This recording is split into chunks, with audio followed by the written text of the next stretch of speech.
It was a very growing experience. While you're in it, you don't realize how much you're absorbing.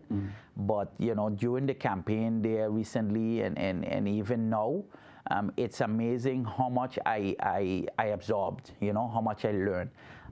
Like I told people, my first year was my freshman year. I treated it like college, 4 years. And in your freshman year, you really learning the rules of the game, and focusing in exactly on the direction you need to go to be effective. So, it's a little disappointing that I don't get to go back into my sophomore year and really put in action a lot of the things that, that I learned. Being from the outside also, or well, I must say this, I think, it's more like 70–80% of the time you hit the nail on the head, but I was always aware of that. Being part of a governing coalition and really seeing how things function with the COM and how things function in Parliament really opened up my mind to the other 20%. They're two separate entities in a way. Yeah, they're two separate. And still they're connected. And this is interesting that you mentioned that, because I can tell you one of the things that I suffered from as having experienced it, something that I would have done different in my sophomore year. When I joined the coalition, I always heard coalition meetings, but in my mind, coalition meetings is with coalition MPs. Not realizing a coalition meeting is a meeting with the coalition MPs, right, and the Council of Ministers. And you have basically a meeting every Monday. That's where we had our meeting, every Monday. So basically, you have direct access to those ministers outside of the floor of Parliament.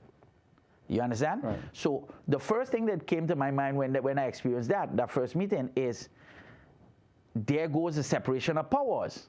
Because if you're in a room together, right, and you're going to be discussing the problems of the country, right, you're not doing it via the vehicle of the floor of Parliament. You're doing it as a governing coalition directly to the minister. And why I explain that is because me coming from the private sector, that reminded me more of like the general manager meeting that I had when I used to work at a hotel, where all of the department heads and supervisors and all that, well, not supervisors, but the division heads would come in that meeting and we would solve problems. So for me, coming from the private sector and having experienced that also as an engineer and all that, for me that was ideal, because now this is an opportunity to fix a problem, right, and get the minister's opinion in and get a thing done. So there's no need to go on the floor of Parliament and grandstand on that with that minister. And I think I suffered from that, because what it meant is, like, say for instance, if we discuss an issue with a post office, right, and we vet it out in a coalition meeting, and the minister says, okay, this is where we're going with it, this is what I want to do with it, and the coalition says good, right? Then the way you're supposed to do it, well, not supposed to, but the way most others do it, is then you call in that same minister now and you reenact what you already discussed over here in Parliament. Yeah, but for me that's a waste of time. I prefer to let the minister solve it, and then I go call in the minister now to discuss, what's the status and thing. And I suffered from that, because they want political mileage, so you gotta be careful. Yeah, and that's where I suffered, I think, in the end, because I really didn't get that little click. For me, it was not about grandstanding. For me, it was about getting it done and calling a minister repeatedly. For instance, even Minister Smith. Minister Smith was called to Parliament repeatedly to discuss the state of affairs of the schools, okay?